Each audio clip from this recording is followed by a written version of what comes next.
Vamos ser sinceros, a gente até pode ser brasileiros, mas a nossa classificação de filmes estrangeiros são filmes que não sejam daqui ou dos Estados Unidos. O que é uma classificação meio estranha, levando em conta que os Estados Unidos não é o Brasil, então deveria ser estrangeiro, mas em lugares tipo a Netflix, os filmes estrangeiros nunca são americanos. E tudo bem, eu mesma sou fã de muita coisa de Hollywood e das produções americanas, mas tem muita coisa boa por aí em outros países. Por isso, hoje eu tô aqui pra dar um pouco de amor pra eles. Oi, meu nome é Natália, eu sou viciada em filmes e hoje eu tô aqui pra te contar 6 filmes estrangeiros que você precisa ver. Começando com A Terra da Rainha e um filme sobre o qual eu já falei aqui no canal. About Time é a história desse cara que ele descobre que por conta da genética dele ele consegue viajar no tempo. E por isso ele decide usar esses poderes que ele recentemente descobriu para encontrar o grande amor da vida dele. A história é ótima, eu vivo assistindo, toda vez que eu assisto eu me divirto, também fico triste, eu sinto todas as emoções que o filme quer passar.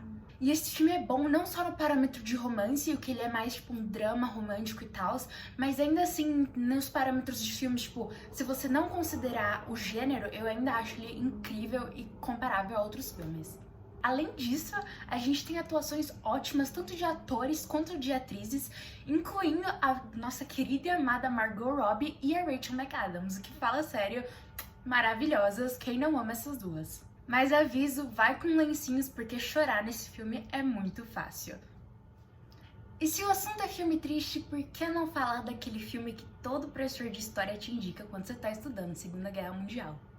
Perdoem o meu italiano se estiver muito errado, mas o filme chama La Vita è Bella, segundo o Google Tradutor, o italiano não é comigo, e que em português fica A Vida é Bela, e conta a história de que, pra quem não conhece, é sobre esse cara que ele é judeu e o filho dele também é judeu, e os dois acabam sendo levados pro campo de concentração e toda a situação do Holocausto, e por isso o pai usa da criatividade dele e da habilidade que ele tem, faz de conta e coisas do tipo, pra fazer o filho imaginar que eles estão em situações diferentes, fazer o filho não enxergar, não perceber, não viver todas as coisas ruins no nível de ruim daquela coisa que eles estavam passando. Ele tá tentando meio que salvar o filho de todo o trauma daquela situação.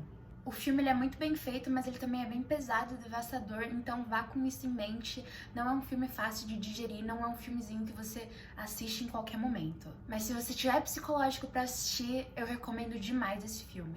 E realmente o seu professor de história tá certo em te recomendar ele, porque é com certeza um negócio que é ótimo de se assistir, te dá toda essa sensação de quão pesado foi o momento, você realmente tem essa noção da gravidade da situação.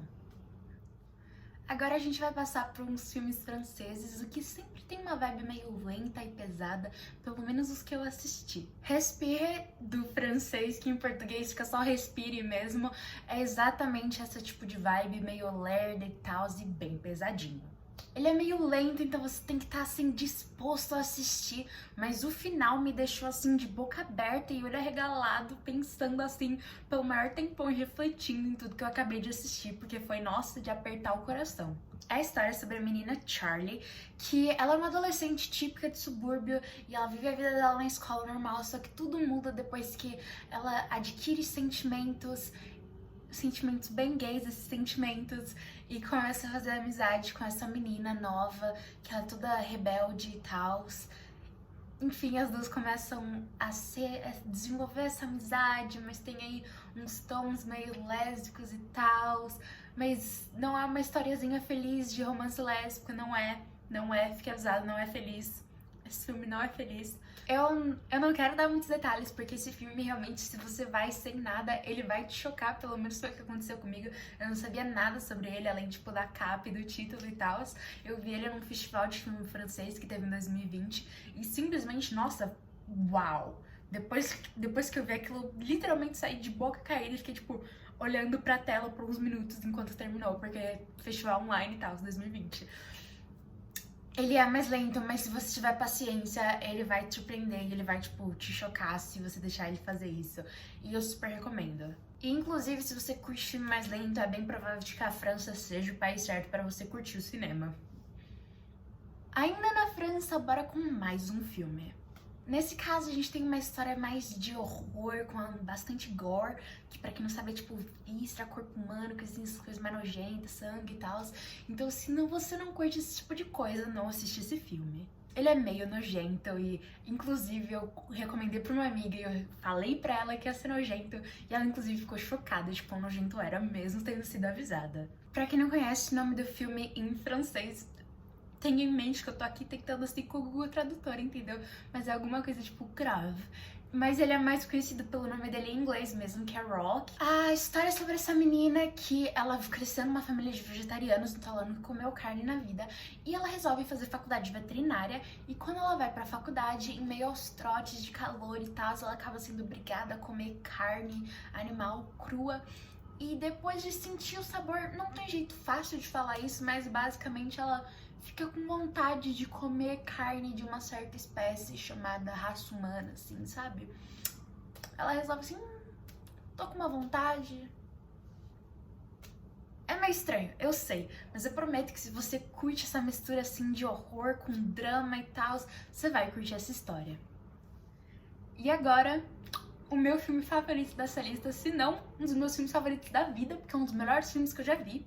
Three Idiots, que é o nome em inglês, mas também é o nome normal do filme, mas em português fica Três Idiotas. É um filme que mistura drama e comédia, e sim, tem musical. A Indy adora musical e eu adoro musical também, a gente se entende. E é a história de dois amigos de faculdade que estão procurando um terceiro amigo de faculdade deles, porque eles eram um triozinho, mas eles acabaram perdendo o contato ao longo dos anos. Então a gente vai acompanhar essa jornada deles procurando um amigo, mas a gente também vai ser levados a muitos flashbacks e contar a história do passado. A gente assiste toda a vida deles na faculdade, tudo que aconteceu anos atrás, ao mesmo tempo que a gente assiste esses dois amigos procurarem o terceiro. Eu amo tudo sobre esse filme, tipo, de verdade. Eu amo as atuações, eu amo as músicas, eu amo a forma como a história é construída, eu amo o roteiro. Eu acho esse filme completamente tudo de bom. O único aviso que eu daria é que o filme dura, tipo, quase 3 horas, então vai com isso em mente, assim. Eu fui assistir ele num festival de cinema, numa faculdade, daí minha bunda ficou doendo depois de ficar tanto tempo sentada, eu não vou nem negar. Tenha isso em mente, assim, talvez se você for assistir em casa, faz uma pausinha no meio, dá uma levantada, dá uma andadinha no seu quarto, deita então, porque, nossa, o filme é longo, vale muito a pena, mas é longo, entendeu? Seu corpo vai sentir. E de verdade, a história é super divertida, eu não vi o tempo passar com toda a questão da história, assim, porque super te prende. A única forma pela qual eu percebi que tinha passado tanto tempo é porque minha perna ficou dormente. Por último, o filme que é provavelmente o mais conhecido dessa lista porque ele virou um fenômeno há uns tempos atrás. Eu também tentando aqui no Google Tradutor, mas em inglês é The Platform, em português é A Plataforma, se eu não me engano. É um filme espanhol, claramente. Mas o motivo pelo qual ele estourou tanto é porque ele é um original da Netflix, então muita gente assistiu. Ele se passa nesse lugar que a gente não sabe muito bem quando ou onde, mas basicamente é como se fosse essa prisão vertical que tem vários andares e tem 2 pessoas por andar e tem esse buraco no meio, tem essa plataforma flutuante que ela começa lá do topo e vai descendo com comida para alimentar os prisioneiros. O problema é que a comida não é reposta de nenhuma maneira, ele só coloca um monte de comida quando tá no andar 0 e daí ele vai descendo pro primeiro, segundo, terceiro, quarto e vai descendo assim, e em geral, quanto mais para baixo você tá, menos comida você vai ter. Tem alguns andares que nem sequer chega a comida. O que é um baita de um problema e você deveria imaginar, nossa, então quem vive lá embaixo ia morrer muito fácil, mas não, eles ficam trocando de andar diariamente, você só passa um dia naquele andar, daí você troca, daí no outro seguinte você passa em outro andar, daí troca de novo. Então você tem chance de pegar um dia bom, daí pegar um dia ruim, então você consegue até que não morrer. O negócio assim é torcer pra não morrer, sabe? Tem gente que eles não te explicam exatamente como tudo acontece, o filme é cheio de metáforas sobre coisas como capitalismo, tem gente que interpreta de várias formas, mas as pessoas, elas, de certa forma, se voluntariam pra ir pra lá, cada uma com uma ideia diferente, a gente acompanha um personagem específico pra ver essa visão dele, a gente vê visões diferentes, e tem gente que vê toda uma crítica capitalista e socialista nessa história, dá pra você vê de várias formas, o final é super em aberto, dá pra você pensar que várias coisas diferentes aconteceram. É um filme super cabeça, mas também é bem interessante assistir. Eu tô tentando aqui não dar spoilers, porque é um filme bem bom, então vale super a pena você assistir e tirar suas próprias conclusões. E se tem uma mensagem que eu quero deixar com esse vídeo é que tem muito filme bom por aí, não vamos nos limitar à caixinha de Hollywood.